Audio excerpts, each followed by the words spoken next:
Muy buenas a todos y bienvenidos a un nuevo episodio de Entre Micros y Batas. Hoy no solo vamos a conocer a la persona detrás de la bata, en este caso un psiquiatra más que reconocido, sino que además vamos a hablar de un tema que está muy de actualidad, pero que todavía está envuelto de ciertos mitos y de ciertas incógnitas, que es la salud mental. Por eso tengo hoy acompañándome, es un gustazo tenerle aquí, a Miguel Álvarez Limón. Muchas gracias por estar aquí. Bueno, encantado, Rosario. El placer es mío. Pues Miguel, para los que no lo conozcáis, es psiquiatra facultativo especialista en el Hospital Universitario Infanta Leonor, es docente en la Universidad de Alcalá y además es psiquiatra también en el Grupo Pedro Jaén. Como siempre, la mayoría de nuestros invitados, pues haciendo un poco de malabares, ¿no?, entre docencia, investigación, atender a pacientes, y no en vano, pues tiene el premio al mejor investigador emergente de la Sociedad Española de Psiquiatría y Salud Mental, que le concedieron en 2021, y a la mejor tesis doctoral en 2020. Casi nada. Bueno, poco a poco, la verdad es que con mucha ilusión profesional uno, pues bueno, no lo busca o no lo hace para obtener a lo mejor un premio. Obviamente se agradece siempre el reconocimiento, pero cuando uno normalmente, pues si se ilusiona mucho y se apasiona con su profesión, pues a veces dan frutos que son más visibles, otras veces menos, pero lo importante yo creo que es disfrutar de la profesión. Esto es para mí lo más importante, porque si uno no disfruta yo creo que se acaba amargando. Es que una cosa que tenéis en común todos los invitados que venís, y mira que sois de diferentes especialidades, siempre lo digo, es la vocación. Es que sois muy pasionales. Os mueve completamente. Sí, porque al final, por ejemplo, antes has dicho malabares, pero es que efectivamente cuando te gusta mucho la medicina también te gusta dar clase y también te gusta investigar para conocer más. Entonces, pues bueno, es un poco complejo, ¿no? Yo creo que hay a veces podría haber cambios estructurales que posibilitasen o que favoreciesen más la compaginación de tareas o que lo pusiesen más fácil al profesional, pero no podemos esperar que haya cambios estructurales. O sea, el que quiera ir a por ello tiene que ir a por ello. Claro.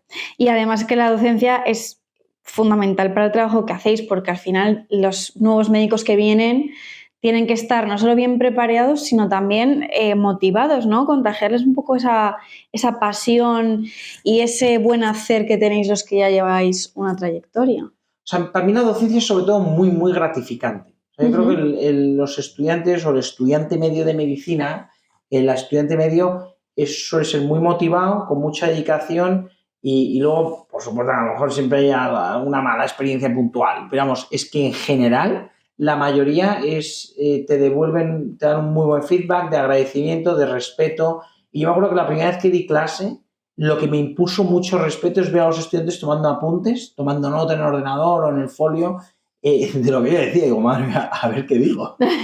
O sea, digo que te tenéis que preparar bien. Hombre, ¿no? Es una responsabilidad. Claro, por eso digo que ahí lo vives como diciendo, madre mía, es que me lo tengo que preparar bien. Entonces eso a la vez te obliga a estudiar, te obliga a estar al día. O sea, hay mucha gente, en medicina, la gente en general estudia mucho, también ya los médicos, o sea, que hay mucha gente que estudia sin necesidad de dar clase, pero a mí personalmente, me ayuda mucho el tener que dar clase a mantenerme al día y a estudiar. Porque claro, cuando vas a una clase y tienes muchos estudiantes delante, te imponen respeto. O sea, dices, estoy bien preparado, las preguntas que te pueden hacer, si nos pones con claridad te lo pillan. Entonces, claro, el estudiante de medicina da mucho, pero exige mucho. Claro. Absolutamente. Para empezar a abrir la entrevista, siempre nos gusta preguntar a los invitados alguna anécdota con algún paciente, pues que sea especialmente emotiva o divertida. Puede no ser a lo mejor algo concreto con un paciente, pero sí algo que te resulte curioso del día a día, de tratar con ellos. Entonces, ¿cuál te gustaría compartir con nosotros para abrir la entrevista?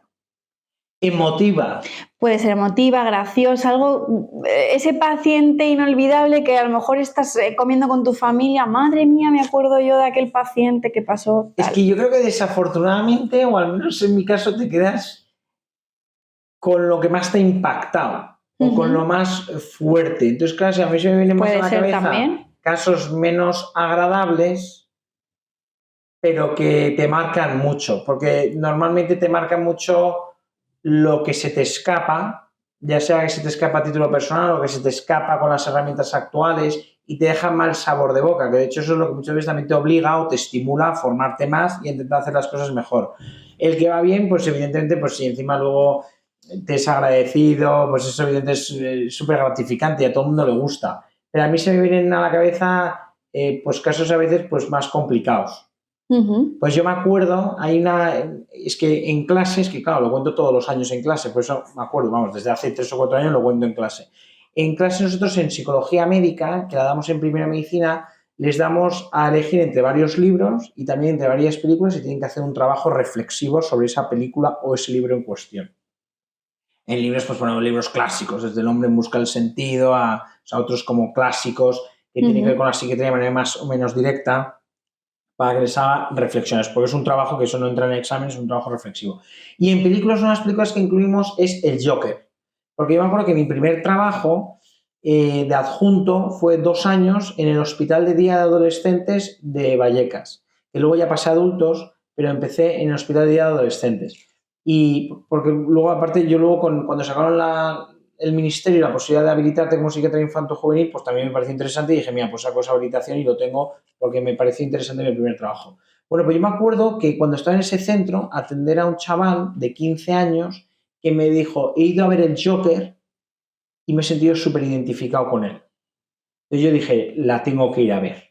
Entonces yo ese fin de semana la fui a ver. Y de alguna manera lo que pasaba a este chaval que acabó regular, luego ya he perdido el hilo porque yo me fui del hospital de día y creo que he perdido el seguimiento, pero de alguna manera me dejó muy marcado porque te cuenta alguien en primera mano cómo lo que has sufrido, pues claro, de alguna manera le ha generado tanta rabia que eso al final muchas veces lo acaba canalizando mal a través a veces incluso de la agresividad verbal hacia otros, a lo mejor excepcionalmente como manera de agresividad física hacia objetos y a lo mejor excepcionalmente hacia personas. Pero que te das cuenta como yo creo que las personas nacemos nobles, nacemos buenas, nacemos bien, pero algunas veces nos vamos dañando por el camino. Entonces, eso me sirvió como diciendo, mira, las heridas afectivas en la infancia o más adelante, cómo pueden llegar a marcar el curso de una persona. Porque el Joker, si lo habéis visto, no quiero hacer de spoiler, sí. Pero claro, él empieza que es un tipo que le gusta ser payaso, le gusta hacer reír y se ve cómo se va degradando en función o marcado también por sus experiencias. Entonces esto me parece muy interesante porque al final en la psiquiatría es una ciencia extremadamente compleja porque se mezcla lo médico, más científico, con lo experiencial y con la realidad de la vida. Entonces me pareció esa película, es que como la recomiendo, invito al análisis, por eso ese caso se me quedó muy marcado, porque me hizo ver una película, que no sé si le iba a ver, pero me hizo verla y me ha hecho recomendarla a los estudiantes de primera medicina año tras año desde entonces. Entonces, hombre, eso me marcó. Y luego, por supuesto, experiencias súper gratas.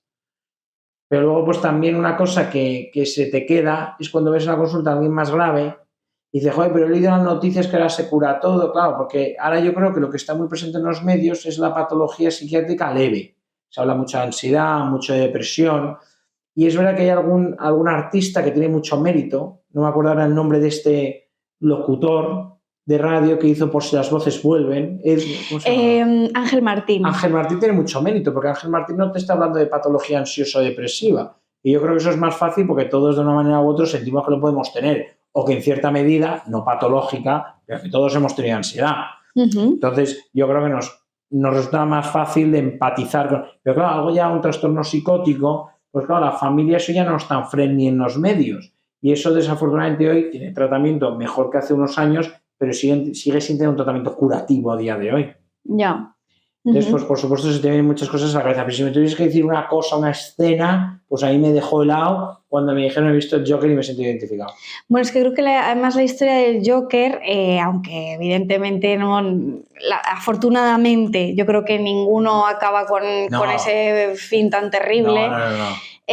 Yo creo que nos toca a todos un poco, porque ¿quién no se ha sentido en algún momento marginado, discriminado, apartado del grupo, sobre todo en la infancia? Y herido. Y herido, sobre todo herido. Sí, no, por supuesto. Sí, pues me parece una película muy interesante. Yo invito a verla porque es una película que tiene mucha chicha, mucha más de la que parece. Sí, sin duda. Bueno, Miguel, vamos un poco al origen de todo, y es ¿por qué psiquiatría? Bueno, ¿por qué psiquiatría? Esto es una pregunta interesante. Yo en mi familia no hay muchos médicos, aunque yo luego me he casado con una médico, mi hermano también, o sea que... Pero mi familia de origen, digamos, mis padres, abuelos y tal, está mi padre. Y mi padre es catedrático de medicina interna y él siempre ha estado muy apasionado con su profesión, con la medicina. Entonces, pues claro, nos contaba muchas cosas en casa. Y a mí había una cosa que me llamaba mucho atención, porque a él le llamaba mucho atención y decía que era apasionante, entonces le interesaba mucho y me contaba mucho, que es la somatización. Como es internista, tiene muchos pacientes que han llegado a su consulta por un dolor de barriga, por dolores musculares, que rascando y descartando otras causas, pues dices, es que lo que tienes es ansiedad y tal. Entonces, pues él era mucho de derivar al psiquiatra. Entonces, a mí esto me parecía muy interesante, lo de que la mente hable a través del cuerpo, ¿no? O sea, que los conflictos intrapsíquicos, los conflictos de nuestra psique, pues al final, si no aprendemos a canalizarlos bien, primero a identificarlos y después a canalizarlos, porque para poderlos canalizarlos tienes que identificar, me parece interesantísimo que hablen a través del cuerpo.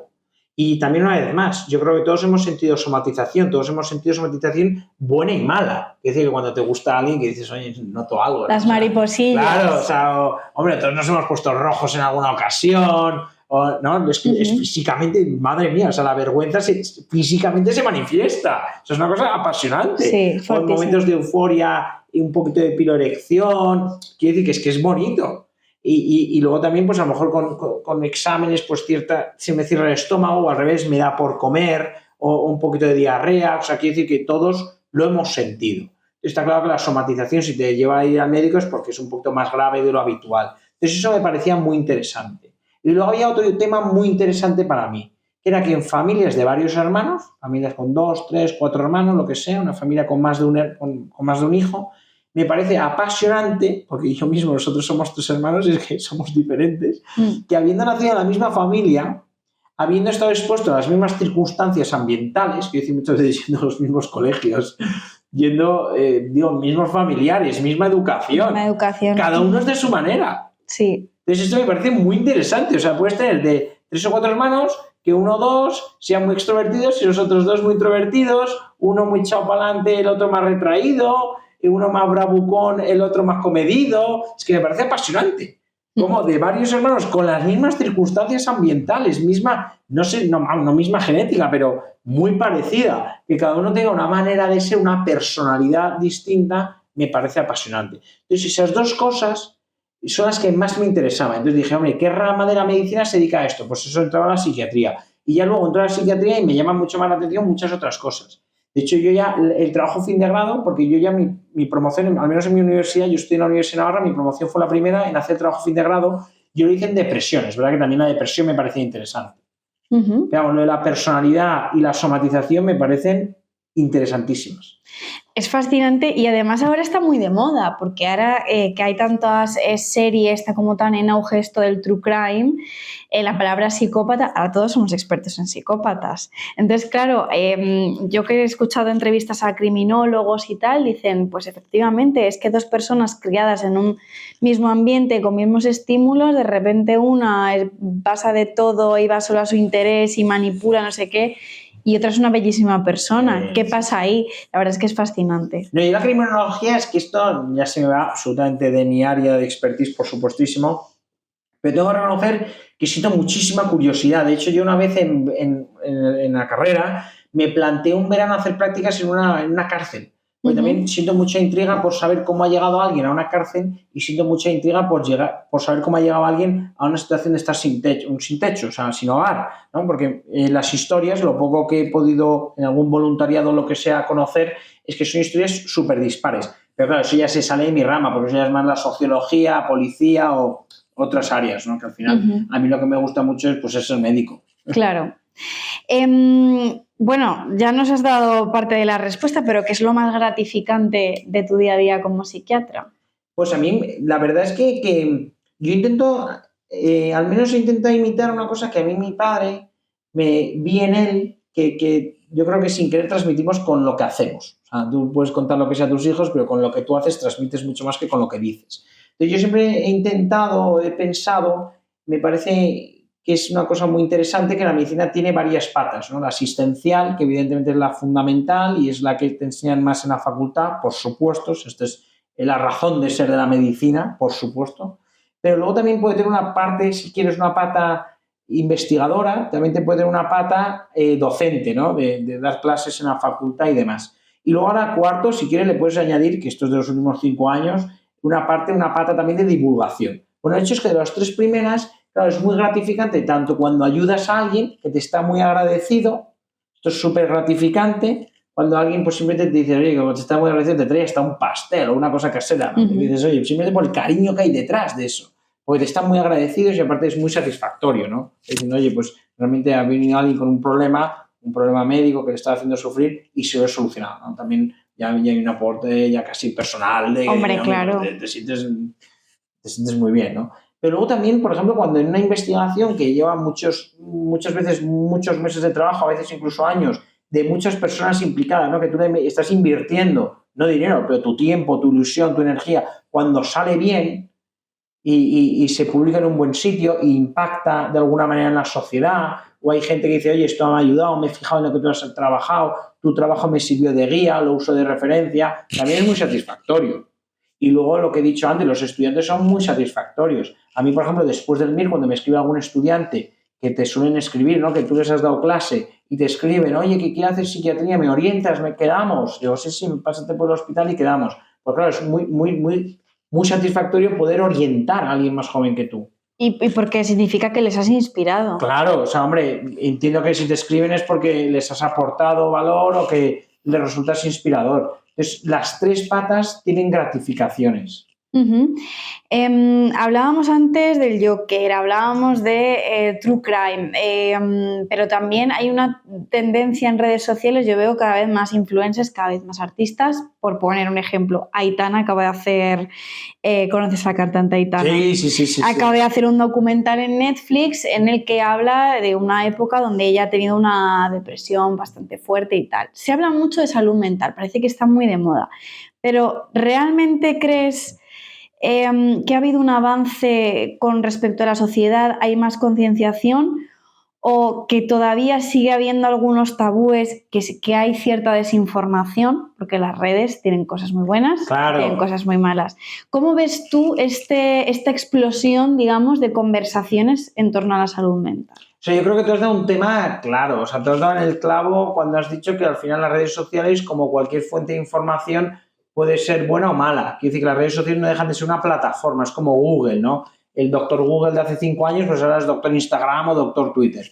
Pero que al final, yo creo que hay que tener criterio, ¿no? Yo, por ejemplo, cuando leo una noticia de economía la debo de interpretar con muchísima cautela y no me debo de fiar. Quiero decir que a la hora de comprar una casa, creo que es mejor que te asesores bien a que digas, oye, a ver qué titular hay en los periódicos ahora.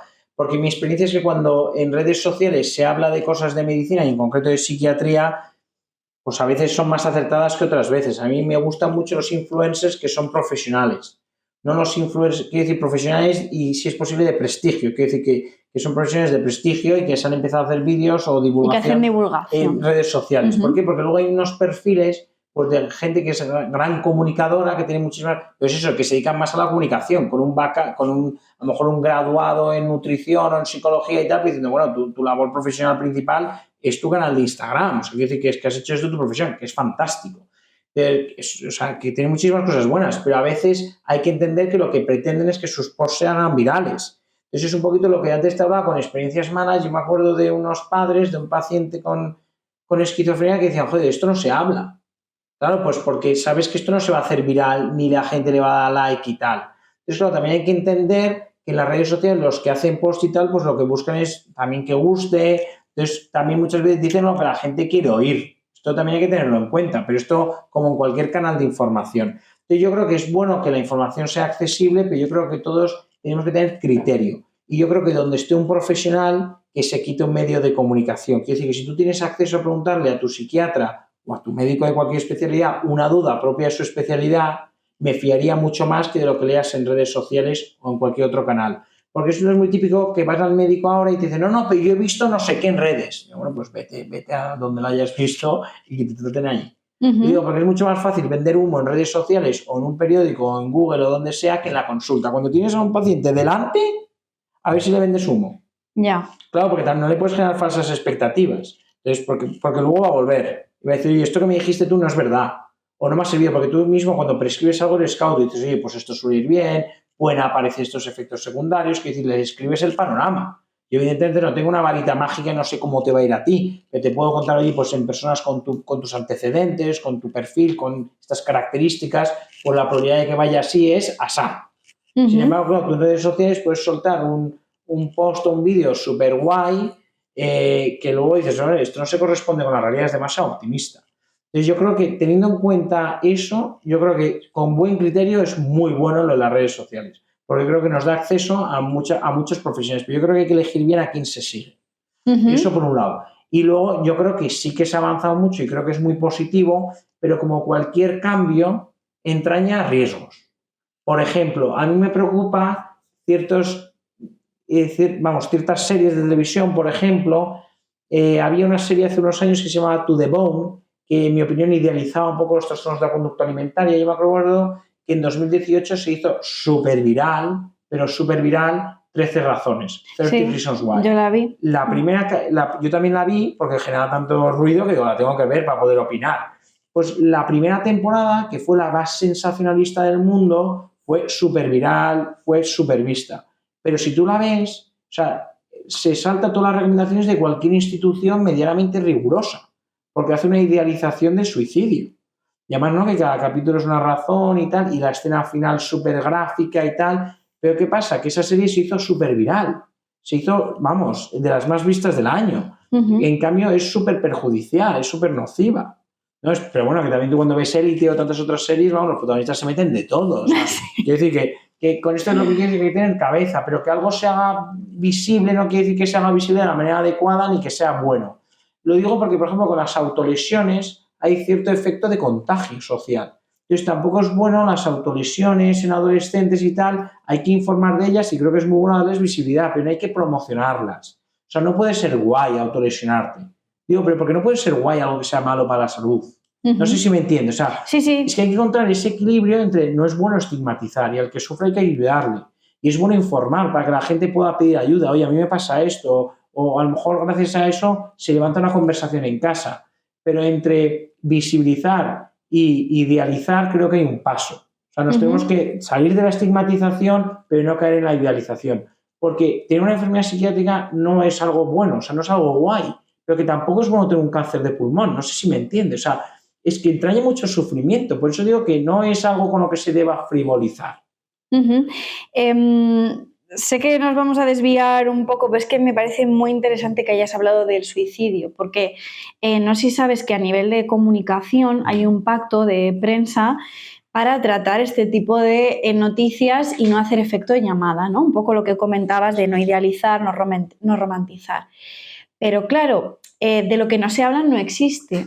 Y la cantidad de suicidios, sobre todo entre gente muy joven, los datos están ahí, no los recuerdo ahora, perdóname porque no estoy siendo muy rigurosa, pero esa es una cosa alarmante y hay que hablar de ello. ¿Tú crees que, o sea, cuál crees que sería la forma de enfocar este tipo de noticias o este tipo de artículos para ayudar más que para alentar a gente a que lo haga? No sé si me explico. Perfectamente. Muchas gracias por la pregunta. Yo, gracias a lo de dar clases, te voy a dar 2 datos de 2023. Es verdad que todavía no he dado la clase este curso académico, entonces no la actualizo, no sé si hay datos más frescos. Pero en 2023 en JAMA publicaron JAMA es la revista oficial de la Asociación Americana de Medicina de Estados Unidos. Bueno, pues publicaron un dato escalofriante, que es que por primera vez en 50 años la mortalidad en población infanto-juvenil había aumentado en Estados Unidos. Y había aumentado a expensas del suicidio, básicamente. Por primera vez en 50 años aumenta la mortalidad en población infanto-juvenil en Estados Unidos. Segundo dato, la principal causa de muerte en población entre 15 y 49 años en España, la principal causa de muerte en población entre 15 y 49 años en España es el suicidio. Entonces, por supuesto que hay que hablar, porque un problema del que no se habla no existe. No se destinan fondos, no se destinan medios económicos, humanos, etc. Entonces, por supuesto que hay que hablar, pero yo creo que sin caer en el morbo, porque el morbo sabemos que atrae, ¿no? Esto desafortunadamente, una película, si tiene escenas sexuales, vende más. Esto es así, o sea, que de la especie humana es así. Entonces, ¿qué pasa? Que yo creo que no hay que caer en el morbo. Entonces, el suicidio es un tema suficientemente delicado y doloroso como para que lo tratemos con delicadeza. Entonces, pues, ¿qué hay que hacer? Pues promocionar mucho las oportunidades de ayuda. De tal manera que si alguien ve una noticia sobre el suicidio y se siente interpelado a título personal, pues puede escribir a un teléfono de contacto. También es muy importante no poner demasiados detalles de lo que es el acto suicida, o sea, de cómo se suicidó, ¿no? Del método. Y luego también es muy importante no idealizar o romantizar. Es decir, que en ningún caso hay que estigmatizar a la víctima, porque el que se suicida normalmente es porque tiene mucho dolor detrás. Pero entre romantizar o idealizar y denostar hay una gama muy amplia. Entonces nos debemos de mover por el medio, ¿no? Por el respeto, pero por el transmitir esperanza al que se pueda sentir interpelado, diciendo hay otros métodos. Porque al final el problema del suicidio, en mi opinión, es que es una solución definitiva a lo que muchas veces, o en la mayor parte de los casos, es un problema temporal. Es decir, el sufrimiento que está pasando a la persona que se suicida normalmente es temporal. Aunque se esté prolongando más de lo deseable, normalmente es temporal. Y aunque muchos problemas en este mundo no se pueden resolver, sí que se pueden aliviar. Entonces, estoy convencido de que muchas personas que se han suicidado, de hecho, vamos, estoy convencido porque el principal factor de riesgo para suicidarse, digo de los más sociales, o sea, no digo de enfermedades, es la soledad. O sea, la soledad no deseada es un factor de riesgo muy importante para el suicidio. Y de hecho, por ejemplo, en personas deprimidas tienen más riesgo de suicidio aquellas que se sienten solas. Entonces, claro, hay muchas cosas sobre las que podemos actuar. Desgraciadamente hay muchas otras sobre las que no. Pero hay muchas cosas sobre las que sí podemos actuar. Me resulta curioso porque entrevistamos también hace, creo que un par de episodios, al doctor Sánchez Caro, que ya está jubilado, y nos hablaba precisamente de salud mental en la jubilación. Y él hablaba mucho de la soledad como un factor de riesgo muy determinante. Sí. Miguel, ¿notas un incremento de pacientes con estrés y ansiedad en los últimos años? Claro, el aumento yo creo que es multifactorial. Claro, también con respecto a qué, ¿no? Entiendo que respecto a los años previos, ¿no? Uh-huh. No, digo, porque por ejemplo, podríamos decir que a raíz del COVID puede que haya un aumento de este tipo de afecciones. Claro, pero a raíz del COVID también ha ocurrido otro fenómeno social, que es la visibilización de la psiquiatría.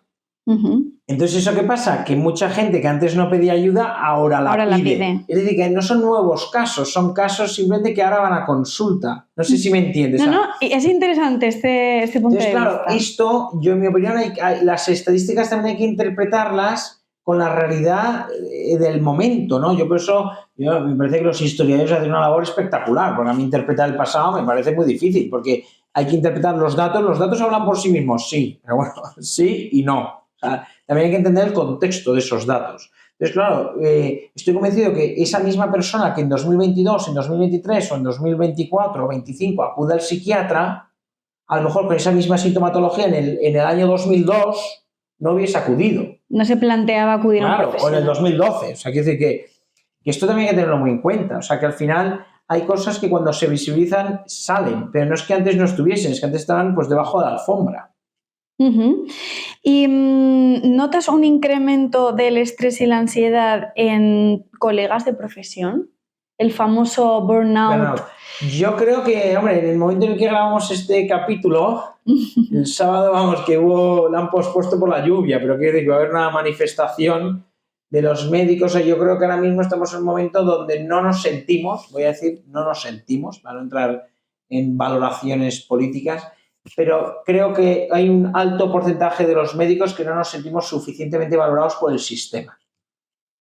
Uh-huh. Y a mí me da mucha pena, porque yo trabajo en un hospital público, trabajo en una universidad pública, y me da mucha pena que colegas míos, yo lo veo, sobre todo más cirujanos, y lo veo, que muchos se van de la sanidad pública porque pueden ganar más dinero en la sanidad privada, y me parece muy legítimo, es que me parece muy legítimo, pero para mí la solución, y me da mucha pena ver, como no me recuerdo el número, no me lo quiero inventar, pero que están saliendo cada vez más miles de médicos de España cada año, y los tenemos que importar. Entonces, a mí lo que me da mucha pena es que tenga tantos colegas médicos que se vayan de España no en búsqueda de aventuras, que eso me parece fenomenal, sino en busca de mejores condiciones laborales, porque eso es emigrar. Entonces, me da mucha pena que los médicos en España, en un porcentaje no desdeñable, tengan que emigrar. Sí, me da pena.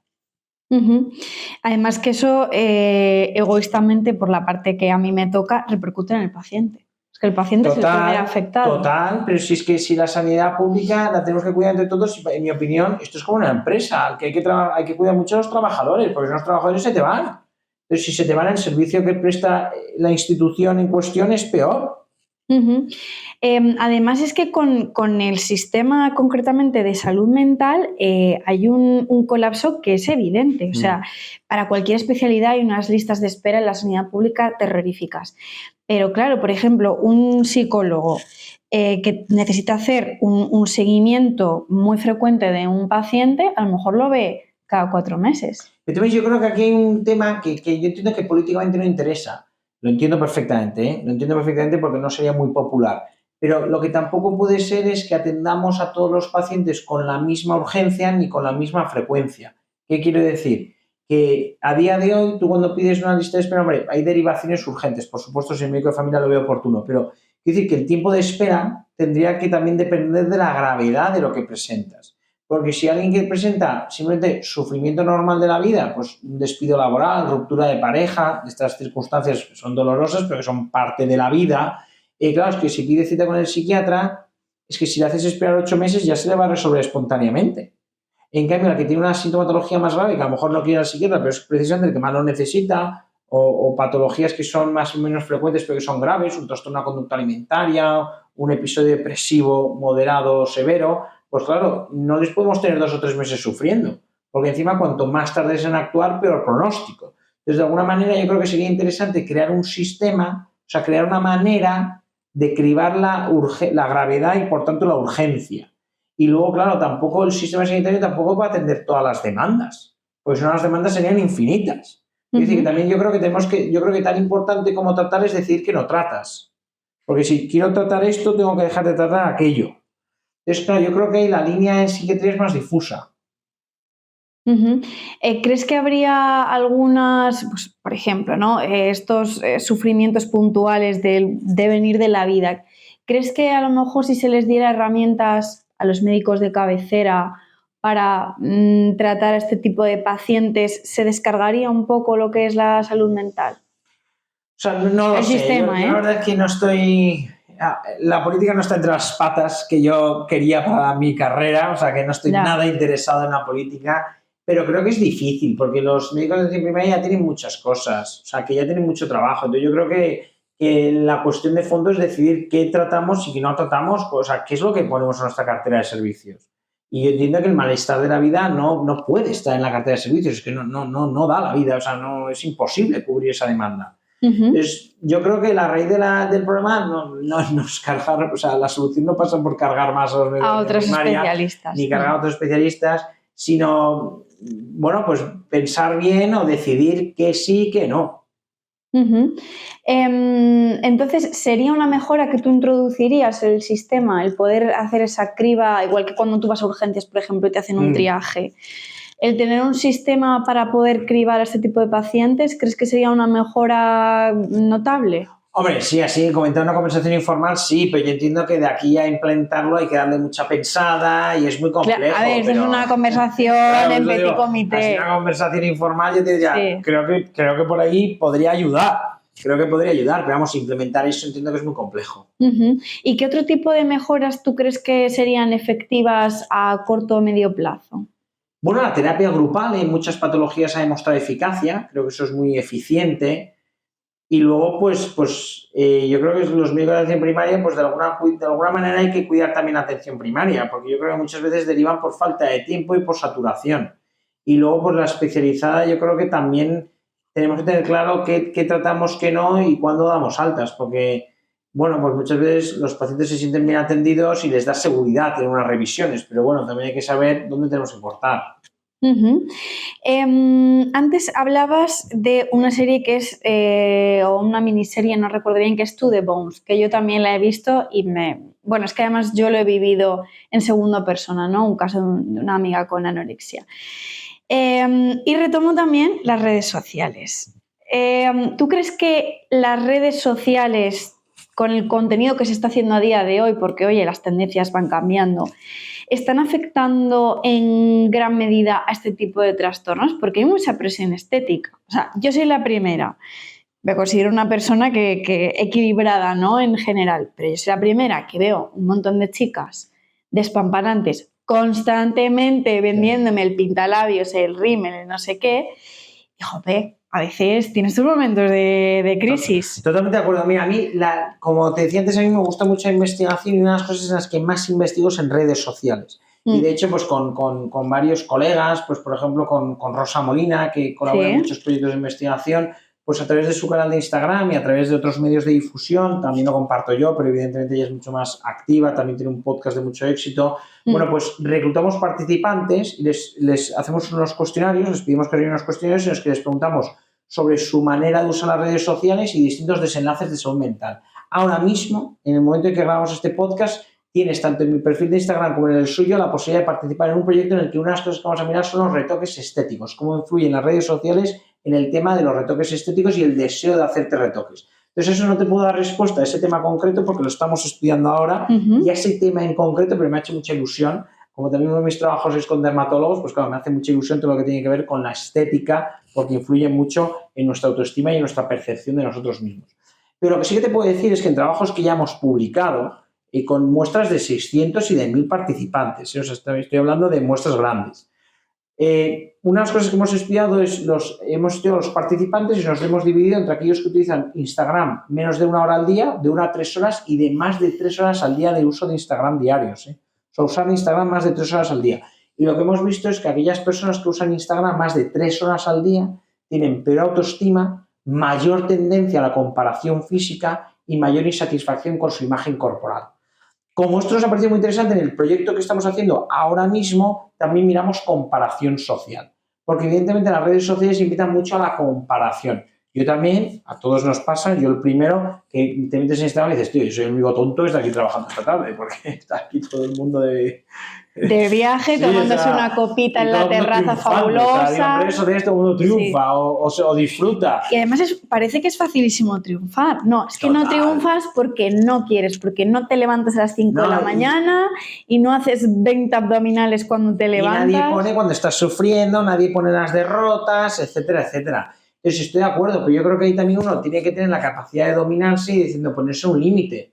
Pero por eso a mí las redes sociales, yo otro de mis grandes pasiones en las que estoy súper implicado es un proyecto sobre alcohol, en el que estamos participando 500 médicos de toda España, llevamos ya casi 5.000 participantes, es un estudio, un macroensayo clínico. Entonces, el alcohol a mí me recuerda mucho a las redes sociales en varias cosas, pero en una de las que me recuerda es que no son malas en sí mismas. De hecho, tú puedes mandar un mensaje de cannabis cero, cocaína cero, no hay una dosis segura de cocaína. No hay una dosis saludable de cocaína. Quiere decir que consumir cocaína no es bueno para nada. O sea, tú si quieres consumir cocaína, consúmela, pero no me vendas lo que no es. Yeah. Pero en cambio el alcohol, ahora de hecho hay mucha controversia porque tienes informaciones y algunos estudios observacionales que dicen que el alcohol en moderación es bueno para determinadas patologías y otras que dicen que el alcohol cero. De hecho, en Lancet, que es una de las 3 revistas más importantes de medicina, con JAMA, que antes hemos mencionado, y con el New England, un grupo de investigación que es el Global Burden Disease, que es el típico grupo internacional de expertos, publicó, creo que fue en 2018 y luego en 2022, o sea, con diferencia de 3 o 4 años, publicó primero un artículo diciendo que lo mejor era alcohol cero y luego publicó ese mismo grupo en esa misma revista 3 o 4 años después, lo mejor es la moderación. Ahora estamos en 2025, en enero de 2025, el General Surgeon de Estados Unidos, que es la máxima autoridad sanitaria del gobierno, dice alcohol cero. Y ese mismo enero, en enero de 2025, las academias de medicina y de ciencias de Estados Unidos dicen lo mejor es la moderación. O sea, quiere decir que existe debate, es un debate abierto. A día de hoy no es una cuestión cerrada. Y el que crea que es una cuestión cerrada es porque no se ha documentado bien o porque se ha documentado solo parcialmente.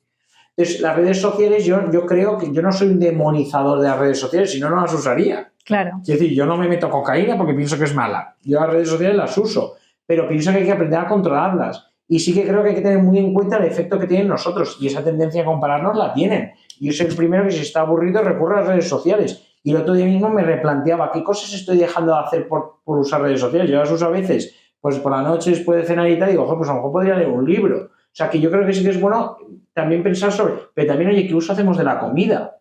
A mí un tema que me gusta mucho es los trastornos de la conducta alimentaria, sobre todo obesidad y sobrepeso, porque yo mismo me siento identificado y mucha gente a mi alrededor... y atiendo en consulta en Infantil en un programa específico que tenemos, pues muchas personas que utilizan la comida para regularse emocionalmente. Entonces, ¿qué pasa? ¿Es malo comer?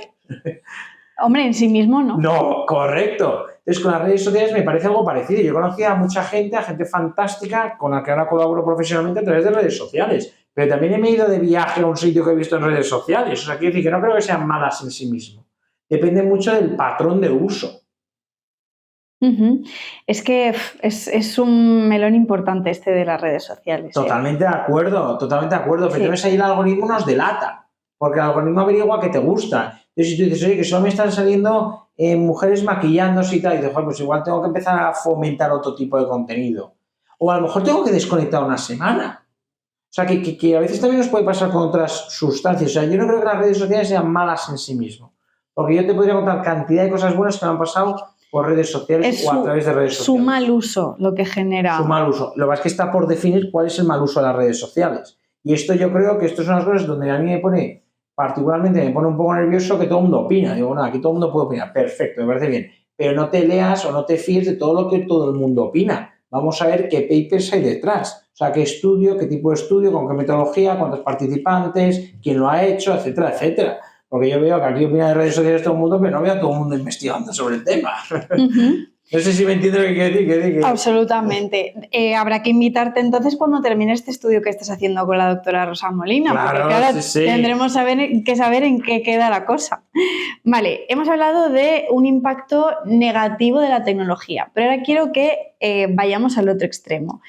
Hemos hablado con muchos invitados sobre la inteligencia artificial aplicada a diferentes especialidades, sobre todo hablamos aplicado a neurocirugía y cirugía de columna. ¿Qué aplicaciones estás observando recientemente de inteligencia artificial en tu campo concretamente? Muchísimas. Es que la inteligencia artificial, quien esté en contra, es un absurdo. Es como está en contra de Google cuando apareció. O sea, quiero decir que tú te puedes quedar al margen del mundo, pero el mundo va a seguir avanzando por aquí. Es decir, los buscadores de Internet. No, o sea, que yo creo que al final no hay que confundir el romanticismo, que me parece muy bien, con el adaptarse a la vida real. Quiero decir que la tecnología sigue avanzando y seguirá avanzando y eso no sustituye al médico. Quiero decir, esto es como el médico que te dice, no, yo soy de percutir y tal. Y dice, bueno, ahora haces un ecógrafo. Yo veo ahora a los internistas de mi hospital que se van paseando por el hospital con ecógrafo. Pues esto hace 50 años era impensable. Pero esto no hace, o sea, el médico va a seguir siendo necesario porque alguien tiene que interpretar a la máquina y hay que enseñar a la máquina, etcétera, etcétera. Y yo creo que la inteligencia artificial nos viene a aportar muchísimo. Yo ahora, sinceramente, en mi día a día lo que más uso, si te soy sincero, es ChatGPT y más para finalidades de docencia y de investigación. Yo a ChatGPT, por ejemplo, no le pregunto dudas clínicas, por eso uso otras aplicaciones que no son de inteligencia artificial, tipo UpToDate o tantas otras que son fantásticas. Pero entiendo que en otras especialidades a lo mejor ya se usa la inteligencia artificial. La inteligencia artificial sí que es que en investigación mucho y en docencia también. Pero vamos, a nivel clínico yo no me sirvo a día de hoy, en el momento en que grabamos este podcast, yo no me sirvo de la inteligencia artificial. Pero pienso que nos puede aportar mucho. Por ejemplo, una cosa que nos puede ayudar a cribar, que antes decíamos, yo creo que potencialmente son los chatbots. O sea, los típicos chatbots, ¿no? Sí. Que tú hablas con la máquina. Porque nosotros en psiquiatría hay muchas preguntas que son cuestionarios que son validados, que son cuestionarios, que digo, nosotros hacemos estas preguntas. Pues entonces tú le puedes enseñar a la máquina a hacer esas preguntas y te puede cribar la gravedad. O sea, yo creo que hay que estar súper abiertos a la inteligencia artificial, pero como a cualquier cambio o mejora tecnológica. O sea, que esto es, pues dice, no, yo me transporto en caballo. Esto es absurdo. Bueno, ¿qué prevés en este sentido con respecto a tu campo? ¿Qué avances próximos crees que van a ser revolucionarios o que están a punto de llegar? Yo creo que en psiquiatría tenemos muchísimos retos, pero yo creo que una rama de la medicina en la que tenemos que avanzar es en la prevención y en la promoción de la salud. Quiero decir que en otras especialidades nos llevan años de adelanto en lo que es prevención secundaria y prevención terciaria. Y yo creo que y prevención primaria. Y yo creo que eso lo tenemos que trabajar. Y, por ejemplo, una manera de hacer prevención primaria es llegar a saber cuál es el uso bueno que se puede hacer de las redes sociales, antes que comentábamos, o el uso que se puede hacer del alcohol. O sea, quiero decir que nosotros tenemos que con ciencia, con datos, con investigación, tenemos que poder dar unas recomendaciones basadas en la evidencia. Insisto, respecto de la manera de usar determinadas sustancias o determinados productos que tenemos en nuestro día a día. Hace 40 años, los psiquiatras de hace 40 años no se podían preguntar cuál era el uso adecuado de redes sociales porque sencillamente no había. Pero ahora nosotros, a mi generación, le corresponde averiguar cuál es el uso saludable que se puede hacer de las redes sociales. Eso por un lado, o sea, prevención, ¿no? Que te he puesto el ejemplo. Luego yo creo que mucho de promoción. A mí, por ejemplo, me preocupa mucho que creo que pronto se volverá a debatir en el Congreso sobre la legalización del cannabis. La legalización del cannabis quizá haya motivos económicos, políticos, sociales, no lo sé y desconozco, no tengo ni idea. Pero lo que me preocupa a mí como psiquiatra de que se esté hablando tanto de legalizar el cannabis es que creo que el cannabis se está blanqueando. O sea, creo que se está lanzando un mensaje del cannabis es inocuo o al menos que el cannabis no es tan perjudicial. De hecho, yo creo que yo creo que de manera intencionada se está asociando el cannabis a palabras muy guays como medicinal, natural, etcétera.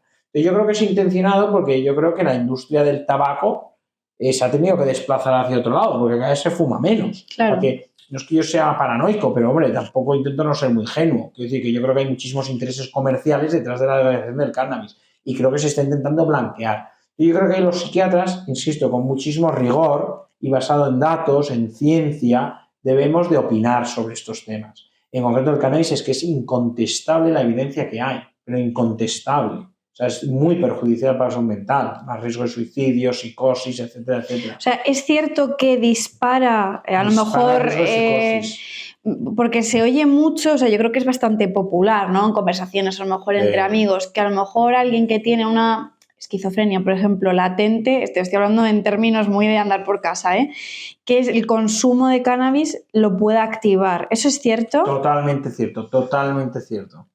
De hecho, es el principal factor de riesgo no modificable para desarrollar una esquizofrenia. Evidentemente, antecedentes familiares o riesgo genético, pero eso es no modificable. De lo modificable, el cannabis. Y antes de las otras áreas que le queda a la psiquiatría, en mi opinión, tenemos que individualizar más el tratamiento. O sea, desgraciadamente, a día de hoy, que es una de las cosas que a mí me encantaría ver, porque esto no va a ser ni 10 años, quizá 20, 30, no lo sé, es el que tengamos también en psiquiatría parámetros que nos ayuden a predecir la respuesta al tratamiento. Tú, por ejemplo, cuando ahora un paciente oncológico, ¿no? Imagínate una mujer con cáncer de mama, va al oncólogo y en función de una serie de marcadores, pues desde bioquímicos, genéticos, etcétera, le dan un tratamiento u otro. Pues algunas mujeres hormonoterapia, cirugía más radio, inmunoterapia, etcétera, etcétera, ¿no? O sea, esto en oncología en los últimos 40 años es impresionante. Es decir, no se trata a todos los pacientes con cáncer de colon de la misma manera, ni cáncer de pulmón, ni cáncer de mama, ni de ningún tipo de cáncer. Se hace un estudio, pues, histología y no sé qué más estudios harán, pero digo que, la verdad, yo no lo hago, pero digo que caracterizan al paciente y en función de la caracterización le dan un tratamiento u otro. Nosotros, a día de hoy, en psiquiatría estamos lejos de esto. Y eso me da un poco de pena. Bueno, pero al final, fíjate, precisamente hablando con la doctora Marisa Gandia, uno de los primeros podcasts, ella es neurocirujana, experta en cirugía de columna, hablábamos de inteligencia artificial y ella nos decía, claro, es que una de las aplicaciones va a ser que tengamos una base de datos inmensa, de la cual tengamos al final una serie de variables. Oye, coincide que todos estos pacientes con esta edad, este contexto socioeconómico, tal, vamos a tener ya como unas pautas preestablecidas que luego evidentemente se pueden personalizar más aún, pero ya vamos a saber un tratamiento específico o un camino específico por el que tirar de una forma súper rápida, que va a ser simplemente consultando una base de datos. Yo creo que eso no está tan lejos. Ojalá, luego lo que pasa es que la realidad es compleja, ¿no? O sea, ojalá los cambios sean tan rápidos, ojalá. Hombre, esto era hablando un poco, haciendo cábalas, ¿no? Evidentemente ahí hay en juego muchos factores. Claro, no, pero desde luego que en cáncer, en oncología, los pronósticos han cambiado, pero sustancialmente en cuestión de 20 o 30 años, pero sustancialmente. Ahora la supervivencia es muchísimo mayor, ahora se habla de largos supervivientes en muchísima patología oncológica. Digo por ponerte un ejemplo, que ha habido también en otras áreas de la medicina mucho avance. Y en psiquiatría ha habido avances, ha habido claros avances. De hecho, ahora la calidad de vida de un paciente con una patología psiquiátrica, ya sea leve o grave, es mucho mejor que hace 20 años. Pero sigue habiendo mucho por hacer y sobre todo creo que hay mucho en el terreno de la individualización. Ujú. Para cerrar un poco la entrevista, Miguel, yo quería preguntarte, porque claro, estamos hablando todo el rato de pacientes, pero ¿cómo cuidáis vosotros vuestra salud mental? Porque estáis expuestos a situaciones muy tremendas. Estáis expuestos que, oye, el resultado, a ser posible, pues luego que el paciente se recupere y tenga una vida feliz y normal. Pero eso, recibís impactos de gente con mucho sufrimiento. Entonces, ¿eso cómo se gestiona? ¿Cómo lo gestionáis?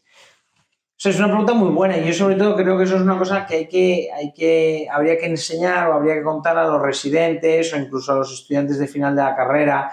Yo a mí personalmente a nivel profesional una cosa que creo que me protege es lo de tener varias patas, ¿no? Porque siempre algo va mal. Ujú, Esto es así. Entonces por lo menos es raro que todo te vaya mal a la vez, igual que es raro que todo te vaya bien a la vez. Entonces a mí lo de tener varias patas a nivel profesional me protege, considero que me protege mucho.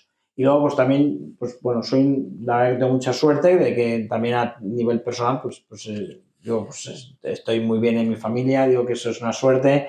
Entonces, pues bueno, también si a título personal la vida está estable y también te da gratificaciones, pues hombre, es más fácil si algo te ha ido mal que se te pase o que no esté tan presente si llegas a casa y hay alguien que te quiere, ujú. si vives solo, digo, o sea, quiere decir que no encuentras, estás en búsqueda de ese alguien o estás separado o hay fallecimientos a tu alrededor, quiere decir que también tus circunstancias personales te ayudan mucho o te dificultan mucho las cosas, ¿no? Yo en ese sentido pues tengo mucha suerte. Y luego también una red de amigos buena, con los que quedar, hacer deporte, planes sociales. Entonces, hombre, yo creo que cuidar el aspecto familiar a mí me parece crucial, porque la felicidad yo creo que también está de puertas para adentro. Quiere decir que por muy bien que te vaya profesionalmente, si tú de puertas para adentro no eres feliz, dudo que puedas ser feliz. Entonces yo creo que hay que cuidar mucho la familia de puertas para adentro. Yo no te digo el primo de Cuenca, o sea, yo te digo de puertas para Ujú. adentro. También en un segundo lugar, pero también muy importante, por supuesto, la familia más extensa y los amigos. Yo creo que cuidando un poco la carrera profesional y cuidando lo demás, te puedes proteger de los golpes. Y fíjate que digo protegerte de los golpes, o sea, asumo que hay golpes. Claro, es que evitarlos es Claro, no, imposible. no, no, me parece un error. Ujú. Pero más allá de eso, quiero concretar es que al final somos personas y empatizamos, ¿no? Mm, Entonces, más allá de que tú tengas pues, una situación familiar estable, de gente que te quiere, que te apoya y tal, ¿cómo se hace un poco? Porque claro, para tú poder ayudar tienes que estar bien, tienes sí. que estar entero para poder ofrecer a tus pacientes lo que necesitan. Entonces, ¿cómo hacéis los psiquiatras, y extiendo también a los psicólogos, para manteneros ahí, mantener el tipo y poder acompañar a ese paciente? O sea, el cómo estés tú es, vamos, no sé si determinante, pero desde luego que es muy importante, por supuesto. Yo Ujú, creo que luego también mantener una actitud muy profesional, ¿no? Muy profesional, que es, por supuesto, muy cercana, muy empática, de implicar tus afectos, porque yo creo que cuanto más te implicas también a nivel afectivo, pues más te implicas a nivel intelectual, más te va a picar la curiosidad, más vas a consultar. Entonces, si algo te afecta, yo creo que es tremendamente útil tener buenos compañeros de trabajo con los que poder desahogarte y con los que poder contrastar criterio. Porque muchas veces lo que nos incluso desborda o lo que yo creo que nos genera más sufrimiento es el sentir que esto que nos está pasando no es normal. Claro, hablas con algún amigo bueno, con algún colega de profesión y te alivia diciendo, no, a mí esto también me ha pasado un montón de veces, no sé, pues claro, te sientes comprendido. Y en la medida en la que te sientes comprendido, pues te sientes bastante aliviado. ujú.